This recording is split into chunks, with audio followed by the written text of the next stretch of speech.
Hello students, जैसा आप लोगों ने पिछले मेरे वीडियोस को देखे होंगे, मैंने अपने पिछले वीडियो में पैरामेडिकल का फॉर्म कैसे भरना है और पॉलिटेक्निक का फॉर्म कैसे भरना है इसके बारे में बताया था।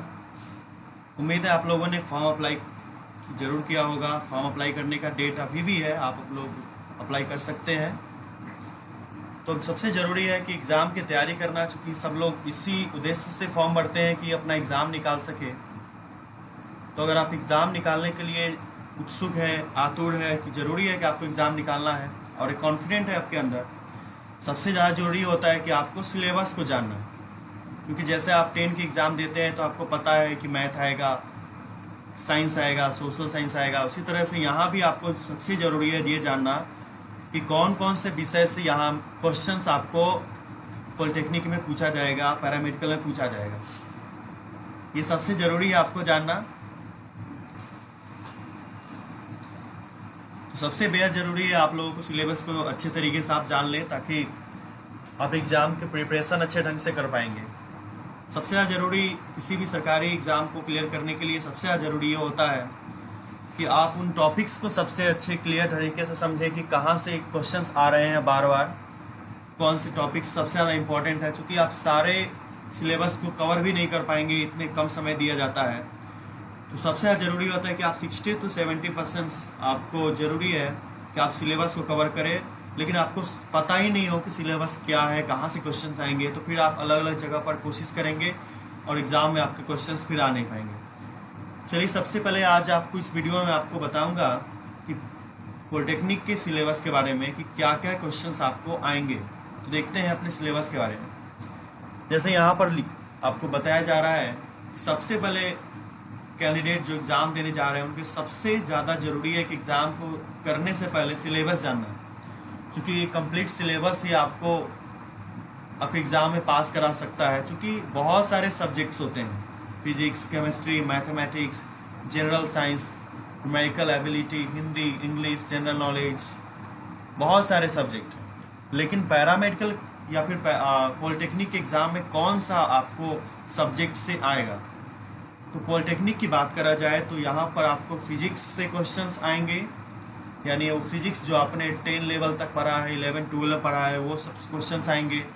केमिस्ट्री से क्वेश्चंस आएंगे और मैथमेटिक्स से क्वेश्चन आएंगे। यानी कि आपको बाकी जो जनरल नॉलेज है, हिंदी है, इंग्लिश है, इसकी तैयारी पर आपको समय बर्बाद नहीं करना है। आपको तैयारी करना है फुल्ली फोकस करके फिजिक्स का, केमिस्ट्री का और मैथमेटिक्स का।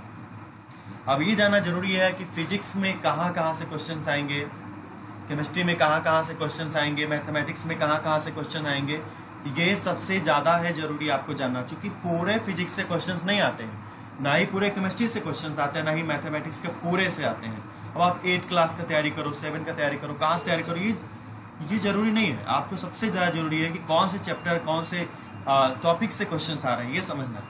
और आखिर में ये भी बताऊँगा कि क्वेश्चंस के कितने नंबर्स हैं और क्या क्या आपको कम से कम कितने मार्क्स लाने होंगे ताकि आपका एडमिशन किसी अच्छे पॉलिटेक्निक कॉलेज में हो जाएगा। सबसे पहले फिजिक्स के सिलेबस की बात करें तो आपको यूनिट्स एंड डायमेंशंस आपको जरूर करने हैं। यानी कि आपको एसआई मात्रक पूछे जाते हैं और उसके डायमेंशंस जरूर पूछे जाते हैं। यानी विमीय सूत्र की बात करें, ये जरूर पूछे जाते हैं। आपको हर एग्जाम में कम से कम 1 या 2 सवाल इन दोनों से रहता ही रहता है। तो आपको जितने भी एसआई मात्रक है, डायमेंशंस है, आपको याद जरूर करने होंगे। इसके अलावा स्केल्स एंड मेजरमेंट्स के बारे में आपको जरूर करना होगा। यानी आपको जो भी मेजरमेंट्स, माप जितने भी आपको हो, वो सब आपको याद करना पड़ेगा। यहाँ पर स्केलर्स और वेक्टर्स आपको करना होगा, यानी सदिश अदिश। यहाँ भी सवाल पूछा जाता है, सदिश अदिश कौन है, इनमें से सदिश अदिश पहचाने। इस तरह से यहाँ से भी एक सवाल जरूर आपको उठाए जाते हैं। लीनियर मोशन से सवाल जरूर रहता है, यानी कि एक गति जो मोशन वाले चैप्टर्स होते हैं, गति वाले जो चैप्टर होते हैं, वहाँ से क्वेश्चंस जरूर आते हैं। फार्मूला बेस्ड क्वेश्चन आता है, न्यूटन के लॉ से क्वेश्चन आता है जहाँ यह लिखा हुआ है। इसके अलावा ग्रेविटी से क्वेश्चंस आपको कुछ न्यूमेरिकल जरूर पूछा जाता है।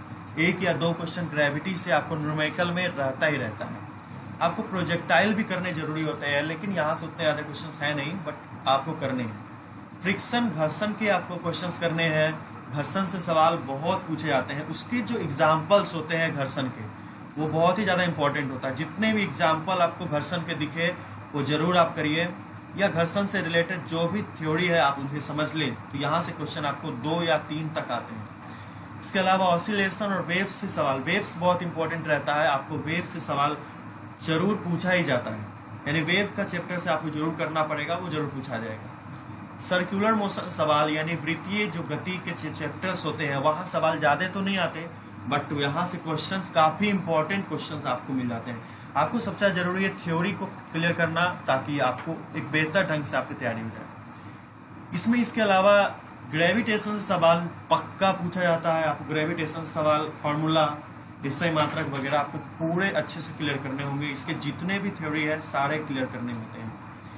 इसके अलावा यहाँ पर रोटेशनल मोशन, यानी कि जो ऐसा मोशंस होते हैं जो बदलाव की ओर हो, मोमेंट ऑफ इनर्सिया, आपको इनर्सिया जड़त्व वाले जो सवाल हैं इससे एग्जाम्पल, न्यूटन के लॉ, ये सब बहुत इंपॉर्टेंट है।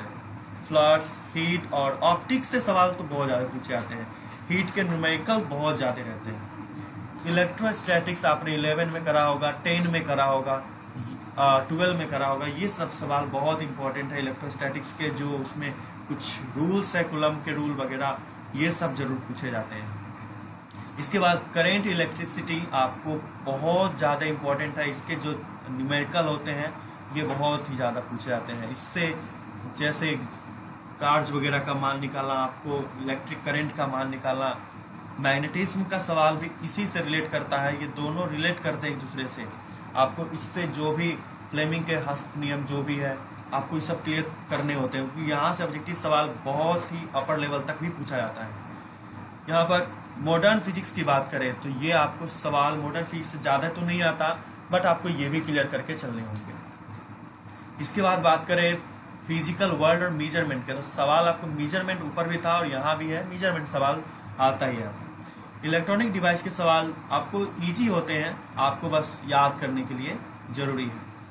कम्युनिकेशन सिस्टम से सवाल तो बहुत ही इंपॉर्टेंट होते हैं। जितने भी आप जो एग्ज़ाम देते हैं, अगर वो कम्युनिकेशन से रिलेट एग्ज़ाम दे रहे हैं तो आपको वहाँ पर संचार से संबंधित सवाल, उपग्रह से संबंधित सवाल और वेव से संबंधित सवाल बहुत ही ज़्यादा पूछे जाते हैं।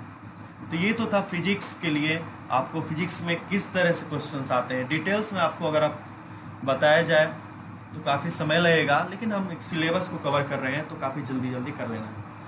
मैथमेटिक्स के सिलेबस की बात करें तो मैथमेटिक्स के सिलेबस में आपको अलजेब्रिक सवाल बहुत ही ज़्यादा रहते हैं, यानी एक सिंपल अलजेब्रिक सवाल आपको मिल जाएंगे। सीक्वेंस और सीरीज के सवाल, यानी कि कुछ सीरीज जैसे आपने 10 में एपी वगैरह किया होगा, वहाँ से सवाल एपी के सवाल रहते हैं, बहुत इंपॉर्टेंट है।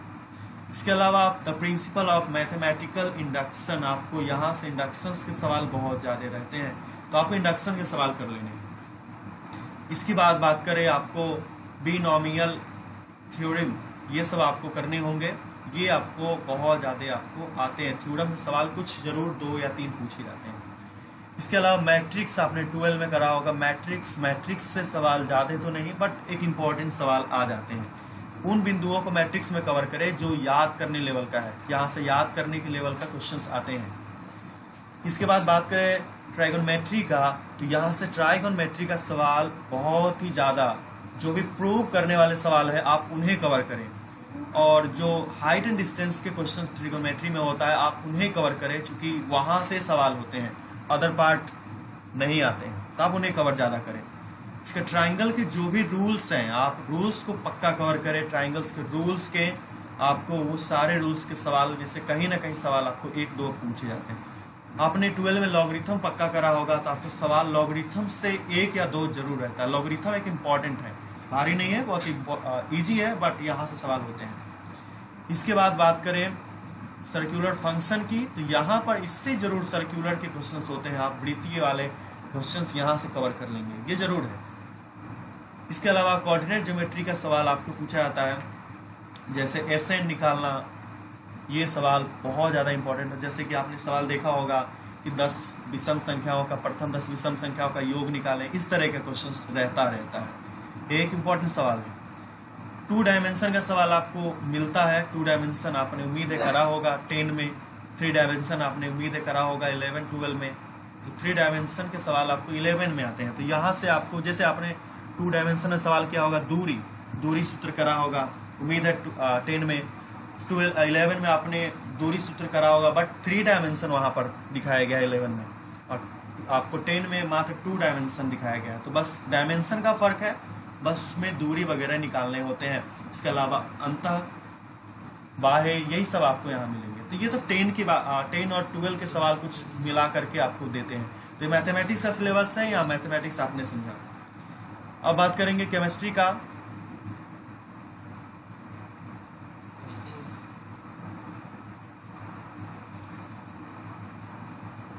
तो केमिस्ट्री में बात करें, केमिस्ट्री के सवाल कहाँ से आएंगे केमिस्ट्री में। तो केमिस्ट्री एक इजी सब्जेक्ट बन जाता है, क्योंकि आपको इसमें कुछ ज़्यादा टफ क्वेश्चन इसमें नहीं आते हैं। आपको 12 के क्लास जरूर क्लियर करने होंगे, 12 के, क्योंकि 12 के सवाल आते हैं काफ़ी इसमें। हाँ, आपको रिएक्शन वगैरह के क्वेश्चन कम आते हैं। सॉलिड स्टेट्स के क्वेश्चन आपने 12 में करा होगा, वो जरूर आपको आते हैं। ठोस अवस्था से संबंधित सवाल, सॉल्यूशन, आपको विलयन के बारे में सवाल आपको आएंगे। और इलेक्ट्रोकेमिस्ट्री, यानी कि आपने वैद्युत रसायन का सवाल आपने करा होगा, ये सब क्वेश्चन जरूर आते हैं। कुछ बेसिक कंसेप्ट आप क्लियर कर ले केमिस्ट्री से, जैसे आवर्त सारणी जैसा, ये सब ये जरूर। आपको एटम के बारे में, यानी परमाणु के खोज से लेकर उसके संरचना वगैरह सारा चीज आपको याद करना होता है। आपको क्वेश्चंस यहाँ क्लियर हो जाएगा। इसके अलावा आपको एलिमेंट्स जरूर करने हैं। आपको जितने एलिमेंट है, उम्मीद है सारे एलिमेंट्स के गुण, परमाणु संख्या, द्रव्यमान, आपको हर चीज को बारीकी से एक एक करके करना होगा, फिर आप सारे क्वेश्चंस कर पाएंगे। पीरियोडिक टेबल बहुत इंपॉर्टेंट है, आप उनसे जरूर कर लें। इसके अलावा केमिकल बॉन्डिंग जो आपको एक सिखाया जाता है, मॉलिक्यूलर स्ट्रक्चर, ये इंपॉर्टेंट है, आप जरूर करें। ये सवाल ज्यादा तो नहीं, बट आपसे 1-2 जरूर पूछे जाएंगे। गैस लिक्विड के बारे में सवाल जरूर होते हैं, इसके एग्जाम्पल्स आपको बहुत ज्यादा मिलेंगे। गैस और लिक्विड्स के एग्जाम्पल से सवाल मिलेंगे।